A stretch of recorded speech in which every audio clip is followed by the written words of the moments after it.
Office যাওয়ার আগে গোপালবাবু ব্যঙ্গ করে বলে গেল, গাজরগুলো সেই কবে নিয়ে এসেছি, আমার খরগোশটা তো খাচ্ছেই না। তাই জন্য ভেবে নিলাম যে এই গাজরগুলো দিয়ে হালুয়া বানিয়ে নেব। প্রথমে গাজরের মাথা ও লেজের দিকটা ভালো করে কেটে খোসাটা ছাড়িয়ে নিলাম আর ভালো করে জল দিয়ে ধুয়ে নিলাম। তারপর একটা গ্রেটারের সাহায্যে গাজরগুলোকে মিহি করে গ্রেট করে নিলাম।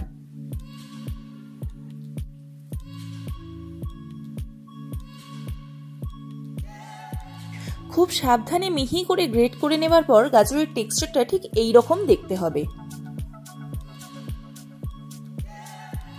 আমি প্রায় 2 কাপ মতো গাজর নিয়েছি এখানে, আর তার সাথে লাগছে 1 কাপ দুধ। আমি এখানে টোন মিল্ক নিয়েছি, প্রয়োজনে গরুর দুধও নেওয়া যেতে পারে, তবে পরিমাণটা একটু বেশি হয়। আর তার সাথে লাগছে 10টা কিশমিশ, 8-10টা কাজু টুকরো করে কাটা, 8-10টা আমন্ড টুকরো করে কাটা, আর 1/2 কাপ পরিমাণ চিনি। প্রথমে কড়াইতে 1 টেবিল চামচ ঘি গরম করে তাতে ড্রাই ফ্রুটস গুলো দিয়ে হালকা ভেজে নিতে হবে। ভাজা হয়ে গেলে ড্রাই ফ্রুটস গুলোকে তুলে নিতে হবে। শুধুমাত্র ঘিয়ের ফ্লেভারটা পাওয়ার জন্য ড্রাই ফ্রুটস গুলোকে আমি এখানে ভেজে নিয়েছি, চাইলে ডাইরেক্টও দিয়ে দেওয়া যেতে পারে হালুয়াতে।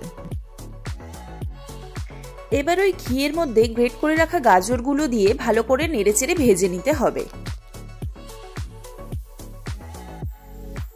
ঘিটা গাজরের মধ্যে ভালোভাবে মাখানো হয়ে গেলে অল্প কিছুটা 1 চিমটি পরিমাণ নুন দিতে হবে, এতে স্বাদটা আরো সুন্দর আসে। অল্প কিছুক্ষণ নাড়াচাড়া করার পর 1 কাপ পরিমাণ দুধ ওই গাজরের মধ্যে দিয়ে দিতে হবে, আর তার সাথে ড্রাই ফ্রুটস গুলো দিয়ে দিতে হবে। আর তার সাথে 1/2 কাপ পরিমাণ চিনি দিয়ে দুধটাকে ভালো করে ফুটতে দিতে হবে। দুধটা শুকিয়ে আসলে এর মধ্যে 1 চামচ পরিমাণ গুঁড়ো দুধ দিয়ে দিতে হবে, এতে গন্ধটা আর স্বাদটা আরো বেড়ে যায়। অল্প কিছুক্ষণ নাড়াচাড়া করার পর ফ্লেম অফ করে ঢাকা দিয়ে রাখতে হবে, যাতে গাজরের মধ্যে সব উপকরণটা অ্যাবজর্ব হতে পারে। যদিও আমি সেই সময়টা পাইনি, কেননা আমার রেস্টিং টাইমের মধ্যেই গোপালবাবু বাটি আর চামচ নিয়ে হালুয়া টেস্ট করতে চলে এসেছিল। বাই দ্য ওয়ে, গাজর কিন্তু শুধুমাত্র এই খরগোশটা খায় না, এক্সপেরিমেন্ট করলে আমার এই গিনিপিগটাও খায়। যাই হোক, শীতকালে লাল লাল গাজর দিয়ে তৈরি এই ডেজার্টটা খেতে কিন্তু সত্যি অসাধারণ হয়।